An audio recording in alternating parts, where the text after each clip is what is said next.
We are live. Welcome to today's Elevating Conversations. My name is Tziporah from TziporahIntimacy.com. I am an intimacy and relationship educator, but today I am here as your host of the Elevating Conversations, where we build bridges for humanity and share intimate insights for evolutionary relationships. Today I'm just thrilled to be joined. We were just having a conversation before we went live. I'm thrilled to be joined by Natalie Gentry and Walter Thomas. In a moment, I'm just going to hand the baton over to them because I want them to share. They're waiting for that baton. I want them to share a little bit more about themselves before we get into our conversation today. But I want to share a bit about what inspired me personally to have both you, Walter, and Natalie on our call today. Now, I've known both of them in some degree personally. I've partaked in your yoga classes out here in Southern California. Yeah. That's where I first met you. And then Natalie and I met, God, has it been 10 years? We actually met before that. Did we meet before that, Walter? Oh my goodness. Yep. All right. You'll have to remind me because I just, all right. And Natalie and I met like over 10 years ago through the Transformational Breath Foundation, where I was a lead trainer at the time. Yeah. But Natalie had a post. Natalie, your post, you posted something on George Floyd at when it first came out into the awareness of that incident. Mm-hmm. And I'll be honest, I don't watch news. I don't read the news. And your post is what brought it to my awareness. So I want to thank you for that. That post inspired me to think, God, there's more I need to know. There's more places I can learn and investigate what's actually happening. And then, Walter, you had a post, and I actually have it here in front of me. I'm going to read it. Walter. Yeah, well, hold on. But before you read that, though, I didn't write. That's not my, I got that from another Black dude. He encouraged me to share it. So it was just a post that was among a bunch of other Black men, and we just were sharing that. So those aren't my words. I read it. Thank you. I really great. Yeah, I just want to make that very clear and be honest about that. I didn't. We just put our pictures up and we shared it. Awesome. Thank you. But thank you for sharing it, because by you sharing that also inspired me. It's like, wow, like this is true. And what the post was talking about is how many times Black men sit in their car and cry, or in the bathroom. I'm just scanning through it, and in the living room, and they cry feeling so stressed and lost and confused and hurt. And it was just like, for me, this is just completely personal on my behalf, is it inspired me to want to know more. It inspired me to like, yeah, there are conversations that I'm not even having that I would want to be having. And so on that note, all I want to do right now is hand the baton over to each of you to just share a little bit about yourself, your work in the world. Like, what are you up to today? And what are you passionate about today in your work or in your life? And either of you can start. You can. I'm going to defer, Miss Natalie. Awesome. All right. So, goodness. The work that I do in the world right now is I'm a massage therapist by trade. And as you stated, I am a breath coach and a movement instructor and a whole health facilitator as well, a whole health coach. And what I realized with the work that I was doing is that what I'm really interested in is helping people to connect more fully with themselves from a sensed and felt experience. We can oftentimes connect or think or use our brains to think about what it is that we're feeling or what our realities are. But I think that a lot of our authentic responses come from our bodies. And what has become more important to me, especially with what has been going on in the world recently, is it's so easy when these kind of challenges crop up to shut down. and to go numb and to go on autopilot. And what I want to do is help people to stay present and to help people stay with what they sense, what they feel, and with their emotions, and be able to move through them, through touch, through breath, through movement as well, and to be able to process all of that out so that they understand fully where they're at and embrace it all, the good, bad, and the ugly. So that's a little bit about how I show up and what I'm passionate about. And I do it because this is what I've needed for myself. This has been a part of my journey. Awesome. Thank you, Natalie. Yeah, sure thing. What's up, Walter? Well, I have to. Okay, first of all, this is bugging me. Yeah. We met. Shucks, I want to say 2000. This is against 13, maybe. Yep. 2012. Not while I was teaching. We met at like downtown San Diego. I can't remember which one it was. Like one of the plays that the Poly community put on. Yes. Remember those plays? Yeah. Yes. I met you at one of those, like in the lobby or whatever. Yeah, you came up, introduced yourself, gave me a big old hug, and yeah, that was the first time we actually met. God. You don't even remember that. It was in the theater, wasn't it? Yeah, in the theater lobby. That was the first time we actually met. Thank you for reminding me. Yes. And then I want to say 2015 or 16, you came and took the yoga class in Del Mar. You popped in out of nowhere, surprise. That was nice and pleasant. I enjoyed that. Yeah, nice. So, yeah, all right. So I got that out of the way. All right. So now I gotta just tell the truth about something. I gotta, like, when people ask me what I'm doing and what I'm passionate about, I feel like such a bum right now because I'm just retired military. So I'm former military. So I honestly spend my time doing as little as I can. You know what I mean? I don't want this to sound bad. My life is it's nice. It's very simple. I don't have a lot of obligations. I got a lot of time. Because being in the military, your whole life, you're obligated all the time. Your life is basically not yours. You're at the whim of the government. So just being away from that now, I'm just totally taking it the other way. And it's just hard for me to just want to do anything for anybody. I just really like being free and just having my time and not obligations. So I just teach yoga, with my my spare time. So I started doing that in 2014. And I don't know, it's just, I don't want to give y'all the details on that, but I just ended up landing in a yoga studio and I very quickly fell in love with it. And I just, it just progressed and just, I know what I get out of it, but I feel like I don't care. Yoga is one of the very few things that I feel like I don't care who you are. If you're fair to it and give it a decent chance, there's going to be something in it for you. Like, you may not get what I got. Right. But I promise you, if you go in there with an open mind and do it on a regular basis, I promise you at least one aspect of your life will make a noticeable change. It could be your body, your mind, like something, your stress level, maybe all of that. Something will get better that you will notice. And, I just, what I do is, my thing is I try to, just open the doors. And invite people to come in and hey, see what you can get out of it. See what you can get. Just be open. You don't. Just try not to look at the Instagram people. That's not. You know what I'm saying? It's not what it's about. Just put your mat down, bring your focus in, and somebody would have told me I'd be addicted to yoga. 7 or 8 years ago, I would have laughed at them.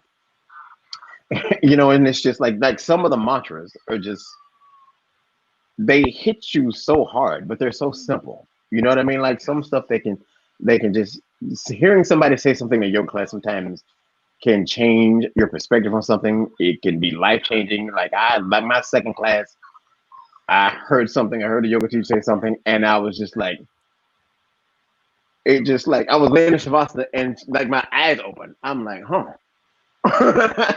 Yeah, and then, she said that, And then I'll never forget the way it sounded, the way it hit me, how I felt. And like that mantra, that the changes that I made that day still stick with me. So yeah, that's me.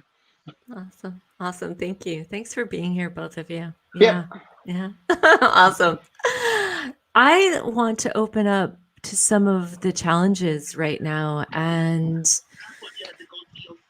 Natalie, when in the topics of, might see racism or diversity and the unrest today, I'm curious, maybe what were some of your top challenges, and how are you finding that place of peace, but also the presence, right? You talk about staying present through the feelings, no matter what it is, the anger, the rage, the joy, what are some of the things that are alive for you around that? Okay, can you ask that question again, just so I make sure I understand? I could do my best. Okay. So it's the weird language that sometimes comes through my head. So I'm curious, today on the planet, with racism, everything that's really being put out there, that's alive, that's inviting us to change, the challenges, the George Floyd, the protests, how are you showing up in your body today? Like, what are some of your challenges, and what are the ways that you are able to stay present with what's happening right now on the planet? Okay, thank you. I think that for me, as I sit and feel into it, I grapple. I'm going to be honest. I grapple with it. I have found myself weeping. I have found myself feeling angry. I have felt myself feeling ungrounded. And I have also felt myself feeling numb. And I think that all of it, what it did for me when it happened was, all of the sudden, I felt myself go into defensive mode. And I actually realized that maybe a month or two even before all of this happened, I was dreading summer because I've actually begun to call it Black people killing season. Because we see so much of it. And it's really traumatizing to see the videos. But what has been the best thing for me to do is to dance and to breathe. And in being able to breathe and center and to sit, meditate, and to move when I'm also feeling, and just allow myself to just do conscious movement. It doesn't even have to do with steps, but just being able to move, to move whatever emotion that I'm feeling out. And then also to move, to allow myself to feel at the times that I'm feeling numb as well. And I think the thing that I'm trying to stay with also is that, in spite of the fact that this is a very difficult time, I'm grateful that people are actually asking questions now in ways that I haven't seen people ask questions before. And I think people are ready to have more difficult conversations and to stay in those conversations, regardless of how challenging they are. For about a week, a couple weeks ago, literally every night, I was having very long conversations with friends who had had experiences and who had had reactions, and who I challenged in ways, and they wanted to know more. And that's the first time I've had conversations specifically like that, and I was grateful for it. And glad that people are now opening up to it, as opposed to people saying that this stuff doesn't exist and it's just a group of people whining. for lack of a better way of saying it. But yeah. Wow, thank you. You know, one of the things, there was a elder, her name was Stella, and I watched an interview with her the other day, and I'll share it with both of you after if you're interested. It was so profound. She's actually in San Diego, and she's been working in social justice for eons. And she made a statement. She's like, if you were raised in America, you were raised racist, conscious or unconscious. You know, that statement made me think, because in my heart, even as a child, I remember, like, to me, the idea of borders on a piece of land never made sense. Like, I just didn't get it. Like, why would a man put a line on a piece of land, and then that line would create so much fear in people, and then the people would just hate each other and not understand. Like, I didn't see color, right? Like that's something that I'm embarrassed to say, you know, because to me that was just like, oh, it's because I see humanity. But when she said that, and then she had to start reflecting on the TV shows that we watched, like all white, you know, like it not something went through my mind at the time, right? But as a child, right? And as a child, I wasn't aware, like it didn't even cross my mind. And so thank you for just being a part of this conversation, because I think things like that, if we can just bring in that awareness, for me, it just makes me want to ask more questions. It's like, oh, interesting. So Walter, like, tell me about present day and challenges and the way you move through them right now. I just need to tell the truth about some things. Please. I've spent a lot of the past few weeks I'm, you know, almost ashamed to say it and admit this, but I've just been really angry. You know, I just been mad. And at first I was wrestling with my feelings, you know, because nobody, like, being angry and mad is just like a weight around you. You know what I mean? It just drags you down, it bogs you down, and you just, you know, you put it out. You know what I mean?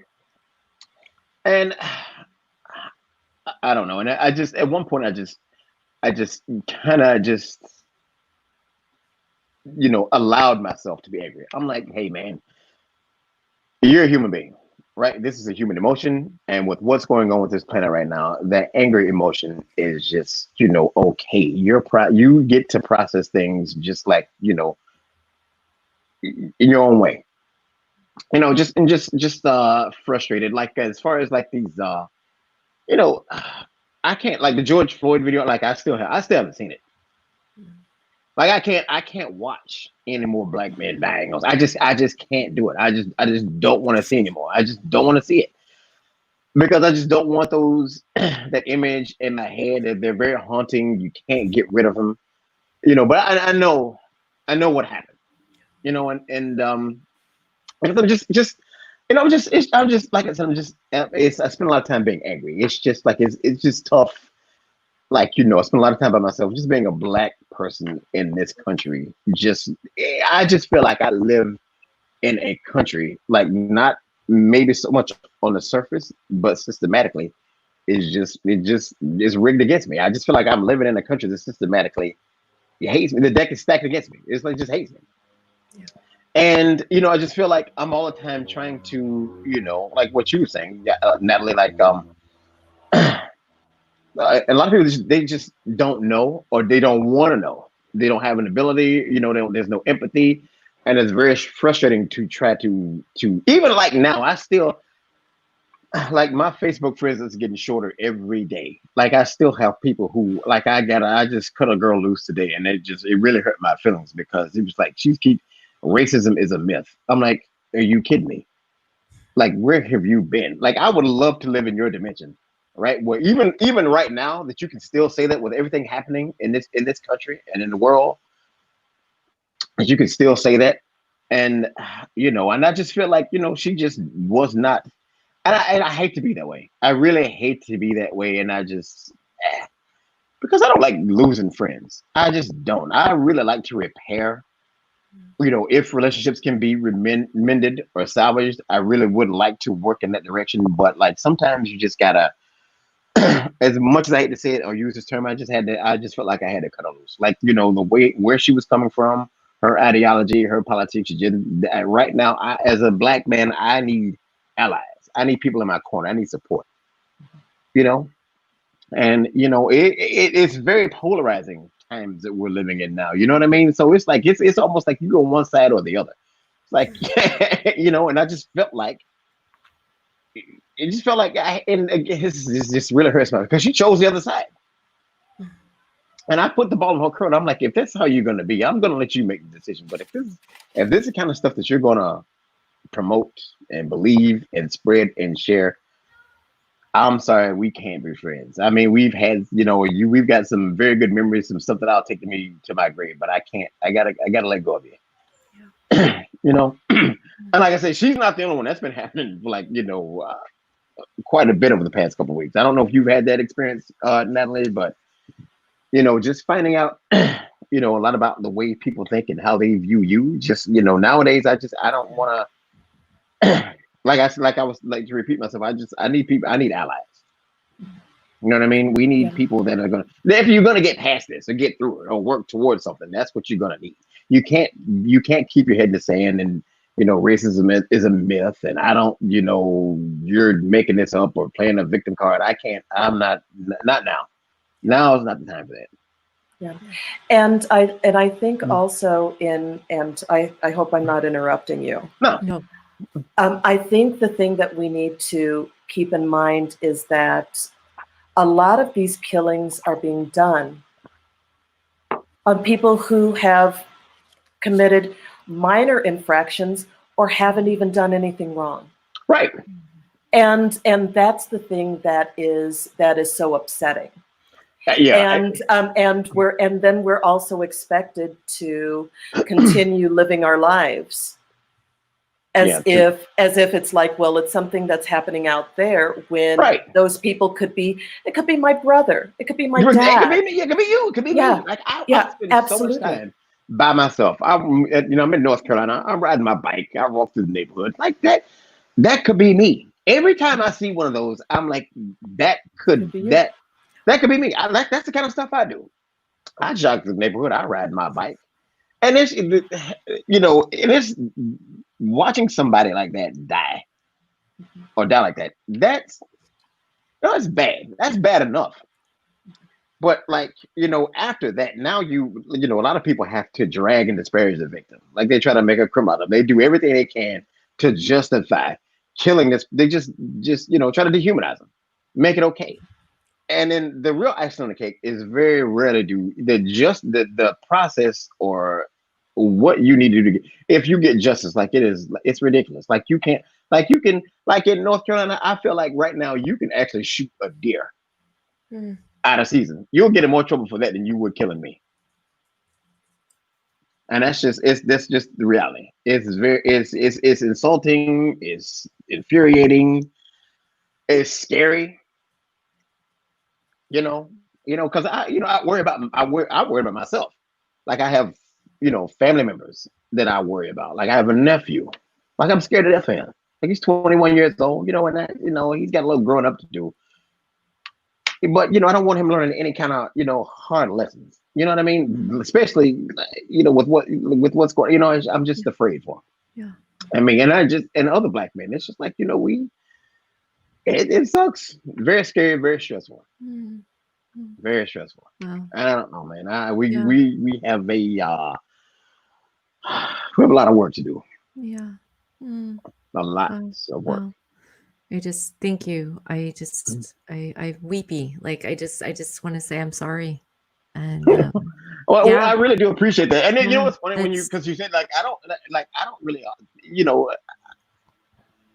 because I don't really feel like you owe me an apology. Mm-hmm. But I just I get where you're coming from. It's just it upsets you to see people that and care about having this is the world we live in.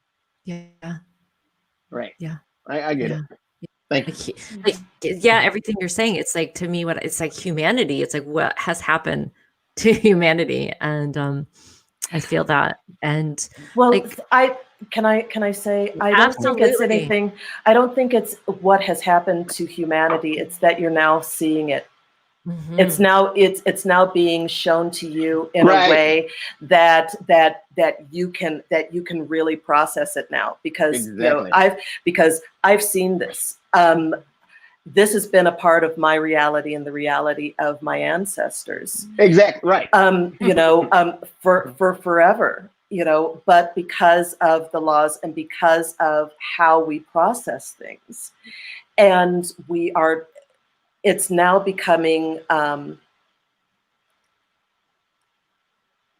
we are now in a space where white people are being affected by laws and rules that only just used to apply to Blacks. And that's where we're seeing it now. I think, or I was chatting with my brother, and my brother said something actually quite interesting. He said, I think that what happened was he said, I think that the reason why people were so affected by George Floyd's killing was because we all had been locked up for COVID. And what we were seeing was COVID is an illness that doesn't care what color you are. Absolutely does not care what color you are. And so rich people were dying, famous people were dying, poor people were dying, your next door neighbor was dying, all of these people. And then all of a sudden people realized how vulnerable we are. And it doesn't matter who you are. And then to see something like this on the heels of that, and realizing, oh my gosh, here's another example of how we're really vulnerable. Yeah. And so I just needed to throw that out. Thank you for tossing that out. I'm curious, like these powerful conversations that people are starting to have, but maybe not. Like I'm seeing some comments. People are loving what you two are sharing. Like this is important stuff for us to hear. But what are some steps? Like people, like like I said, when I was like, I'm going to do these conversations, I felt nervous. I was just like, this is my world. I have no clue, but I want to step right. But I'm like, I want to step into these conversations. I just want to open that platform. But like, what are some things that people who feel scared, they don't know what to do? Like, I'm going to share this one piece. I'm going to hand it back to both of you. Is we did a live with Susan Raja on Tuesday, and she was talking. She's like, if you've been racist, we were talking about racism being taught. And I was talking about pictures I showed of young children, like being showed by their fathers to hate and do these aggressive actions. And she invited us. She's just like, if you are white and you're racist, challenge yourself and just go and have a conversation with a person of color and watch, the judgments that come up inside of you, watch the feelings that are happening inside of you, because she invited us into that. We have to start, Walter, you mentioned like empathy earlier, like we have to start feeling and understanding and learning. And so I want to know from the two of you, like, what are some suggestions for us to just educate, yes, but also start taking actions to learning more, to asking more questions? Would you like to start, Walter? Natalie, you can go ahead. Oh, dang it. I just tried to pass the ball to you. Oh, all right. If you want me, I can totally go. I'll go. Sure. I'll go. All right. Well, okay. I was, ladies first, but I thought I'll go. You're very kind. So as far as like, like Natalie was saying before, like over the past couple of weeks, I've had like a lot of my white friends just like reach out to me, text, call, and just to say, just checking on me. Are you okay? Just all these random messages, and it makes me feel good to let me know my friends care about what's happening. That they're like, oh my God, I wonder how Walter's doing. That makes me feel really good. That lets me know I got friends who really love me and care, and want to support me and make sure I'm doing all right. But what you were saying about the question you had about what you can do to better yourself or educate yourself. as a black man, honestly, that's a tough one to answer. Like, I think what you're doing right now is fantastic. This alone, just the fact that you're open enough and you're able to ask that question. I mean, a lot of people haven't gotten there yet. They can't do it right. So I give you what you're doing now. You know, you get tons of credit. So, and I'm like looking at like all these like social media. You know, I'm trying to limit myself these days, but like I see a lot of my friends like posting all these books they're reading on Black history and like Black authors, and you know, a lot of the accomplishments and atrocities, things like everything that's got something to do with American Black and American history. They're reading and they're sharing. Oh my God, I had no idea. Oh my God, this is so cool. Oh, I had no idea who this guy was. And I think that's really cool. So I think people are just I don't want to tell you what to do, how to educate yourself. I think that's a path that I think that's something that if you or why if you're you know if you're wanting to I think that's something that a path you need to explore on your own. And you know, as far as like you were like I guess you're nervous and you know conversations and don't know how really to approach. You know, you're a little apprehensive about approaching someone Black because you may be afraid or apprehensive or you don't want to offend them. I would say don't worry about that. If you know somebody Black and you've got questions, I would encourage you to ask them.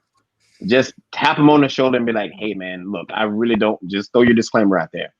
Want to ask you something. You know, how do you feel about this? Or how should I approach that? Or if you, whatever the question is, don't want to offend you, or I'm sorry, but like, hey, I really want to know about so and so or A, B, and C. Can you help me? Tell me, point me in the right direction.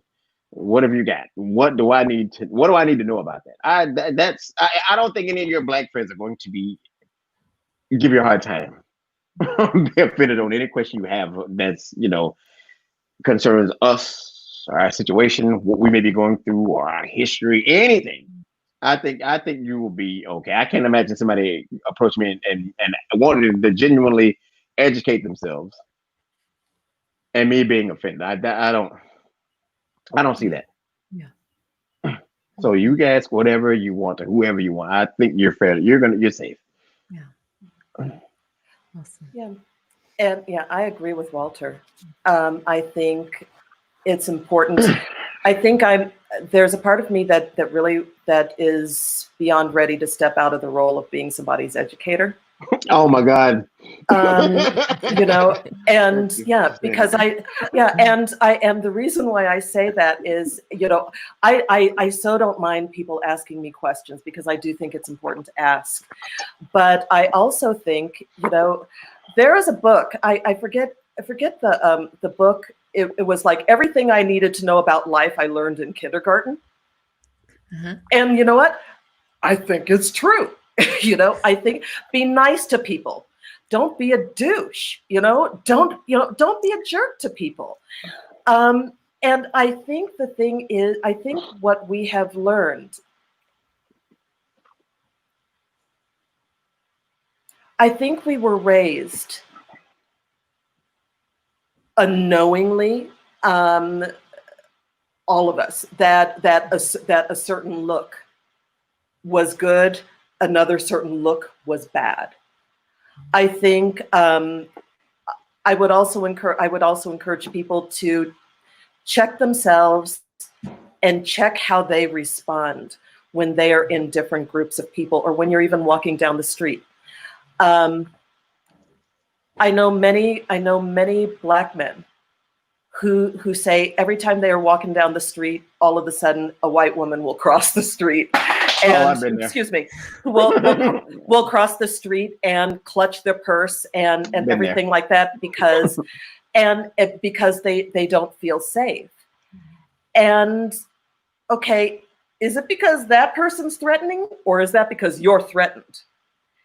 And if you're threatened, then check where that comes from, and check where you learned that. Interestingly, when one of the jobs, one of the careers that I had, I was working with at-risk kids, and so it was primarily a Black and brown community here where I live. And I would bring volunteers in to work with the kids, and a lot of my volunteers would say, "I'm really excited to do this. I'm really excited to tutor, but this is in a predominantly Black neighborhood. Am I going to feel safe?" And I was just I was saying, "Don't be a jerk. If you're not a jerk, you'll be safe." You know, and what I found for myself was that because I would drive a van and pick the kids up that I would take to a tutoring site, and like within the year, I worked at that job for a number of years, and within the first year, I had people coming up to me saying, "Aren't you that woman that drives around in that van?" and they found out who I was. And they were saying, "We love what you're doing in this community.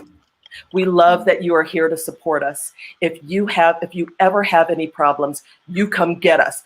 This is where I live. This is where I live. This is where I live. Come get me. You know you're always safe here." And I came to feel more comfortable in that community than I did in my own neighborhood, because nobody wanted to talk. Nobody wanted to interact in my own neighborhood. And so I always felt an opening. And so I would say, assume that people you're interacting with are good people, are people who are open and who are loving and who want to connect with you as well, and may also be a little frightened because of all of the stuff that we're seeing on the news as well. Yeah. And so I'd say those would be my order. And and read a book. There are a lot of books there. There are a lot of books out there. Awesome. Yes. So I want to, I'm just going to read real quick because people are commenting, and I want to read them to you all because they're commenting for what you're saying. So I'm just going to read Jill Nagel's. She said, this is based on what you shared, Natalie. She's like, "I appreciate your willingness to educate.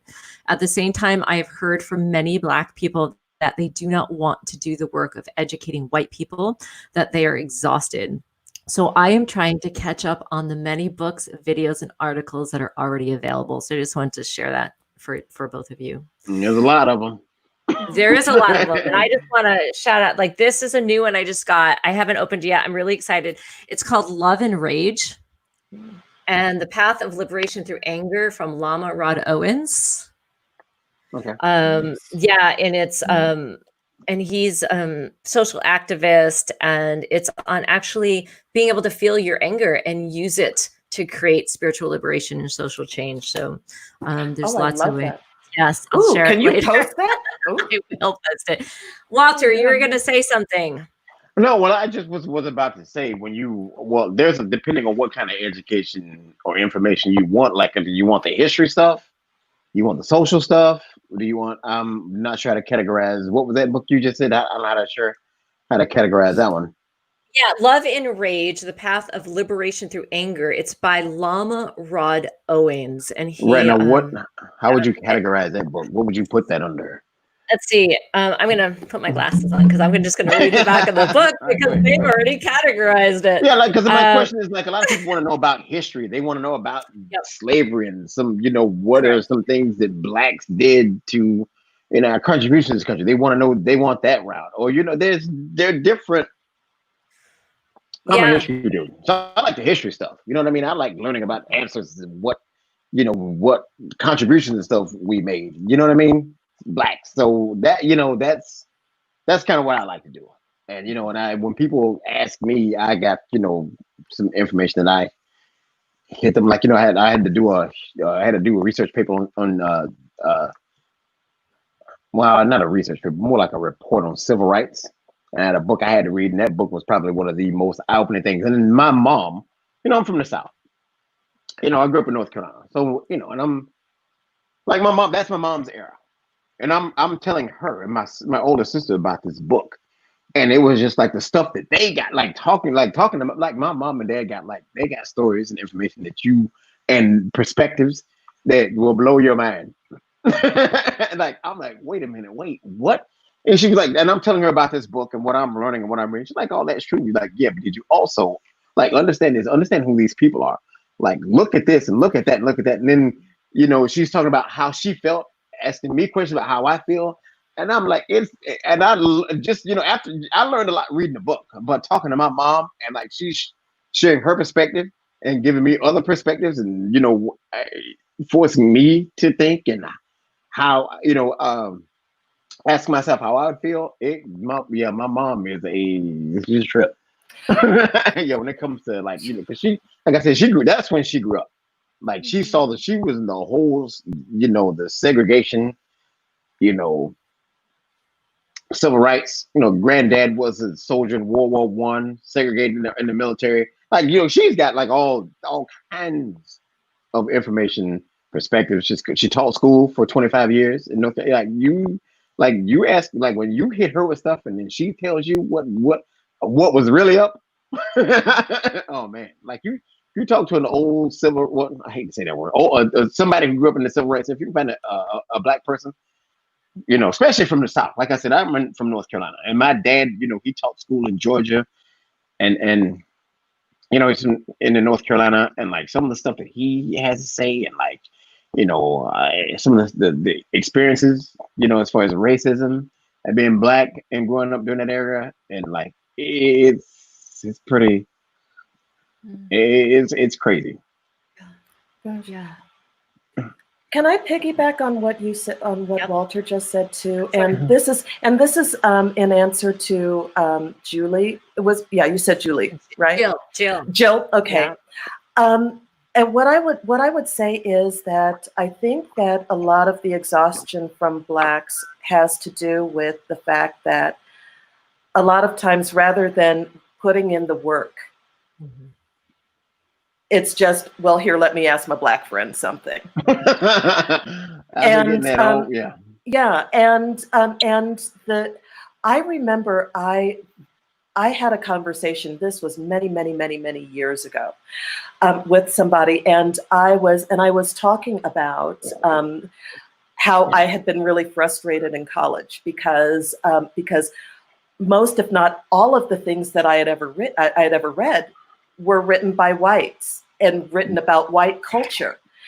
And this person who he meant well, I'm sure, I think he's a lovely person in general, but what he told me was, well, maybe it's just because what Blacks write isn't good enough. Wow. And how did you keep it together when somebody said something like that? How did you not freak out? Well, it's been tough. We had a very heated conversation. Yeah, and I think that the thing is to show an interest and to be okay with the fact that you don't know something. And I'm more willing to talk to somebody who's put in the work, and who has already expressed an interest. Yes. Because they are taking the initiative, rather than asking me to carry them over some line. Does that make sense? Yeah. No, totally. Natalie, can I ask you a question real quick? Sure. Like, how do you feel? I'm assuming you're Black. You're Black. Yeah. Like, how do you feel about our lack of representation in history? Like, how does that make you feel? Like when you pick up a book and flip through the pages and you see nothing of our contributions. Like, I think when I was in 8th grade, I think, slavery got a paragraph. Harriet Tubman. Yeah. Oops, I think he froze. He totally froze. On that note, we're gonna come back to that. I just want to, Jill. I lost you guys for a quick second. Are you there? Oh, okay. Yeah. I'm just gonna chime in just for a minute. Jill Nagel just wants to comment on you, Natalie. She's just like, oh, I'm sorry you had to receive that ignorance. Oh my gosh. Tell her thank you. And it's all living. There's a lot of growing that I did and that I've had to do. So yeah. Yeah. I'm sorry, Walter. Go on, please. Yeah, I don't know where I got cut off, but I was just asking Natalie about how she felt about our, lack of representation and acknowledgement in our contributions in history. Yeah. How does that make you feel? I don't like it because I think that it skews it skews contributions. I remember the first career I had was as a journalist. And I remember going down to South Carolina. I was trying to do a story on antebellum homes. And the sense that I got, we always see the grandeur, and we always look at it from the perspective of, these great houses and all of that stuff. But guess who built those houses? Guess who kept those houses running? Guess who were the wet nurses? What we never saw was what was happening behind the scenes, because that wasn't considered important. There's the movie 12 Years a Slave, and that's tough to watch. Yeah, and the person who was, he was an artist, and he was kidnapped and thrown in the fields. Very sad story. There are people who were architects who built those houses, who built the buildings and all of those things, and but their contributions were just wiped clean. And so I think it's time for us to really get honest, because it's those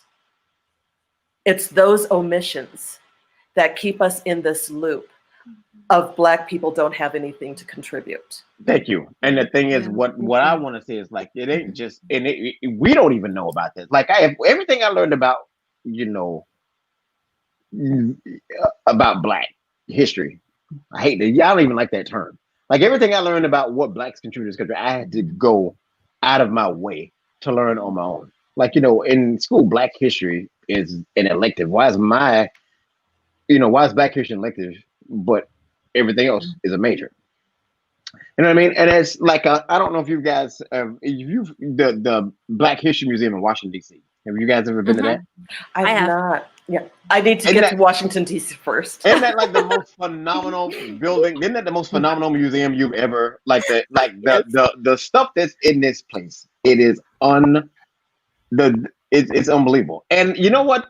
Because I've been in there, and if I can tell the truth, it actually, the fact that we actually have that kind of is it breaks my heart. Like, the fact that we have a Black History Museum is, I have a problem with that. Like, because that building should not have to exist. Everything in that building should be in a book. You shouldn't have to make a special trip to Washington, D.C. to learn what we, and you'll walk, when you leave there, you'll be blown away. You'll be like, I had no idea what Blacks contributed. Because Black history is American history. Let's just tell the truth. It's American history. Like, we built this place. Our blood, our sweat, our tears, our ancestors, we built this infrastructure. We're the ones that put in the work. And I just, but like you were saying, like, but who writes the books though? Yeah. Who writes the books? When I was I remember 8th grade, I think we talked about slavery. Like, this is I don't think it was U.S. history. I can't remember what kind of history it was, but I think slavery. This is a book this thick. I think slavery might have gotten a paragraph. I think Nat Turner and Harriet Tubman probably got a sentence apiece, maybe even shared the same sentence. Boom. Moving on to the next. Like, if you were to read that, you would think that, like, it's awful. And you leave school with that. And like I said, everything I've learned about what Blacks have contributed to this place, I learned, like, everything from entertainment, to agriculture, to technology, architecture. Like, our contributions are huge, and we've just been robbed. That's just the best word I got. We've just been robbed of our own, contributions in history.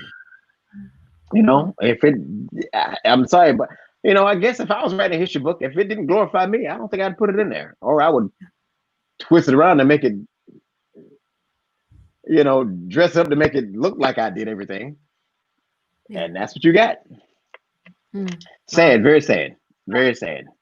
Thank you. Like, so much richness in what you just shared. Like, even showing us, like, the contributions, the things we don't think about. So I just want to thank everyone, your culture, Black lives, like for everything. Look up a man called like Lewis Latimer. I guess I was like, I couldn't, when I heard that name, I was like, you got to be kidding. And even the people that you do know, like Jesse Owens, if you know, if you dig deeper into what he's done, it's so much for us to learn and to read. And I love we have more. So Jill's chiming in with us here. I'm going to read what Jill shares. She's just with us. Thank you, Jill.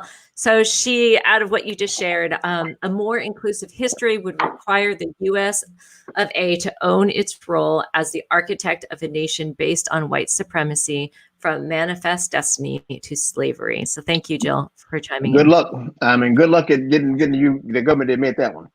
I wish you luck. Man, good luck.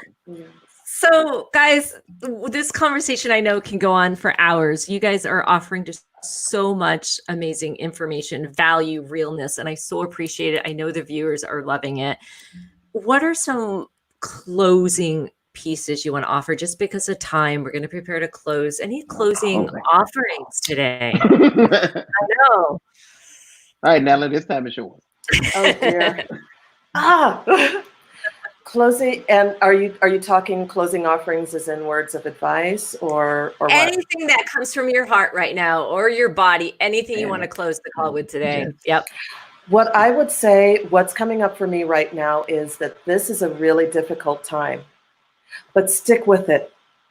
Stay uncomfortable, because I think that a lot of times, especially when we talk about healing and everything like that, we mistake oh gosh, who was it? Yeah.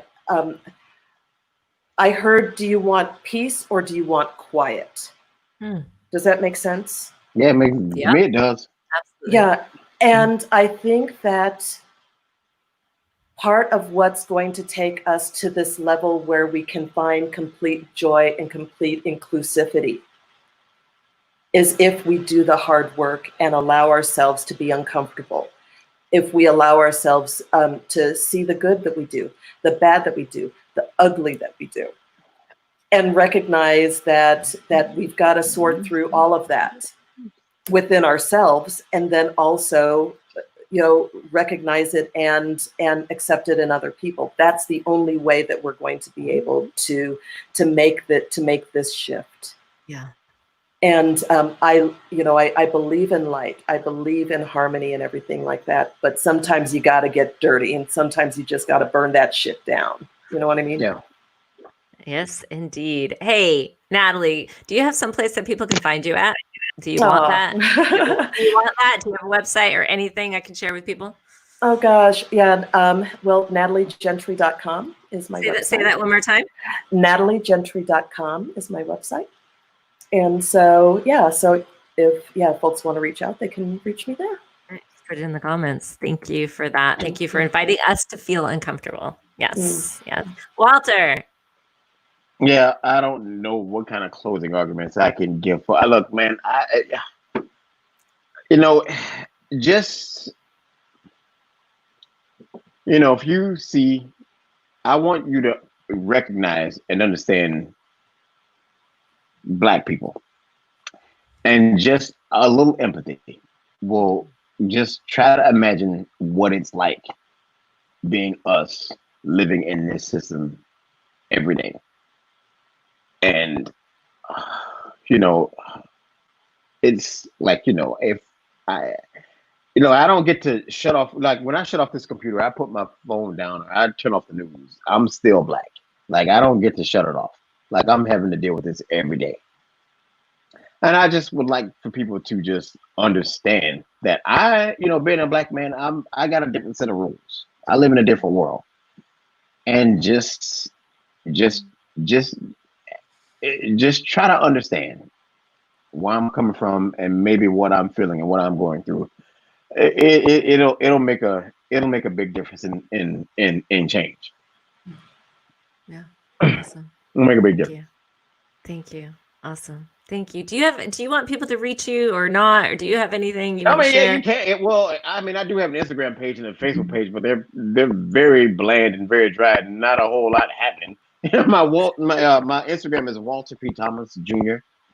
Oh, Walter. I don't even know what. It just may be Walter P. Thomas. It's one of those two. I'm not. It ain't that tough to find. And my Facebook page is Walter P. Thomas. And like if you look at my Facebook page, like honestly, I just stay. I try to keep my Facebook posts, very. I just try to keep them lighthearted and funny, and just try to share my good experiences. Like I got like a rule. My rule is no politics, no religion, no sports, because that's stuff that gets people heated. So if you come to my page, you're not gonna see anything.